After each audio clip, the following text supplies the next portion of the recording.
Former President Donald Trump came to this courthouse in Manhattan, making a rare voluntary appearance before a judge, not in one of the 4 criminal cases against him, but as a defendant in a lawsuit that could upend his business empire.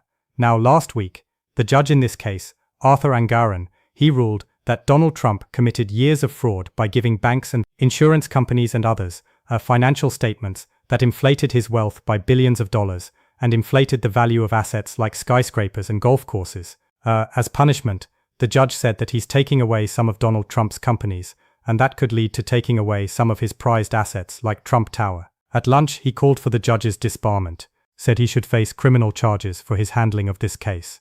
This trial could last 3 months, but Donald Trump was here today. He may be back tomorrow, and at some point he's going to testify as a witness. So former President Donald Trump made a pretty rare voluntary trip to a Manhattan courthouse recently. And get this, he wasn't there because of one of the 4 criminal cases against him. Nope, he showed up as a defendant in a lawsuit that could seriously shake up his business empire. Last week, Judge Arthur Angaran ruled that Trump had engaged in years of fraud by providing banks and insurance companies with financial statements that exaggerated his wealth by billions of dollars. He also inflated the value of his assets, like his skyscrapers and golf courses. To top it all off, the judge decided to take away some of Trump's companies, which could mean losing some of his most prized assets, including Trump Tower. During lunch, Trump even called for the judge's disbarment and claimed he should face criminal charges for how he's handled the case. Now, think about it. Imagine being the President of the United States, telling the world for years that you're the most powerful individual around and that no one can tell you what to do.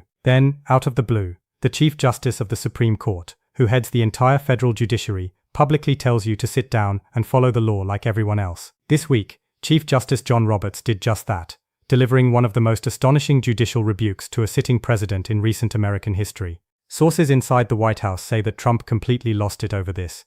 Donald Trump committed years of fraud by giving banks and insurance companies and others financial statements that inflated his wealth by billions of dollars and inflated the value of assets like skyscrapers and golf courses. As punishment, the judge said that he's taking away some of Donald Trump's companies, and that could lead to taking away some of his prized assets like Trump Tower. At lunch, he called for the judge's disbarment, said he should face criminal charges for his handling of this case. This trial could last 3 months, but Donald Trump was here today. He may be back tomorrow, and at some point he's going to testify as a witness. Trump's inflated wealth and all those assets we've talked about, it's a wild ride. So, let me fill you in on something pretty big that happened recently. Donald Trump has been tangled up in a significant legal mess because he tried to fire Federal Reserve Governor Lisa Cook. Now, you might find yourself thinking that a president can just go ahead and do that, but that's actually not the case. The Federal Reserve is designed to operate independently, which means it's supposed to be shielded from political shenanigans. But we all know Trump likes to have things his way,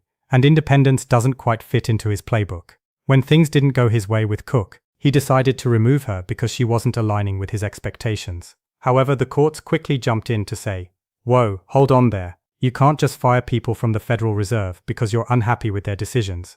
There are laws and regulations in place designed to stop presidents from having too much power." But as we've seen, Trump wasn't very keen on following those rules. His attitude has always been along the lines of, "I'm the president, so I can do whatever I want, and if you don't like it, that's your problem." Now here comes the interesting part. When the courts instructed Trump's legal team to show up in person to explain the firing and to defend their case, they just didn't bother. Instead of appearing, they sent in written documents, but kept skipping out on the in-person appearances. And they kept pulling this stunt repeatedly. Every time they were told to show up, they basically shrugged it off. But here's where it gets even crazier. This wasn't just some local district court judge getting frustrated. This defiance ended up climbing the legal ladder until it reached the Supreme Court. And guess who was waiting there? Chief Justice John Roberts, who typically stays away from political disputes, finally had enough of the nonsense. On October 23rd, he put out a rare public statement that legal experts are calling the strongest rebuke to a sitting president in decades. What he said was pretty straightforward, but pretty impactful. He made it clear that no one, not even the president, is above the requirement to show up when summoned by the courts in the United States. That's a firm reminder that the law applies to everyone, even the guy in charge. When Chief Justice Roberts made a bold public statement calling out Trump by name, it created a real stir. It's a significant move, reminding the president that he isn't above the law, a huge deal that doesn't usually happen in functioning democracies. Instead of handling things quietly or letting the case pass through the usual legal process, Roberts chose to spotlight the issue, setting the stage for a stark confrontation between the executive branch and the judiciary. When Trump caught wind of it, he absolutely lost it. Sources inside the White House revealed that he went into a total fury. According to Politico, a senior aide shared that Trump was screaming about Roberts showboating for the media, about judges trying to make him look weak, and about courts overstepping their bounds. Right away, he ordered his team to push back forcefully against what he called judicial harassment. It's ironic, really. He views being required to show up in court as harassment. This pretty much sums up Trump's perspective. To him, any attempt to hold him accountable or make him adhere to the rules is just an attack or unfair treatment. But honestly, this situation is more than just about one court case or one angry outburst.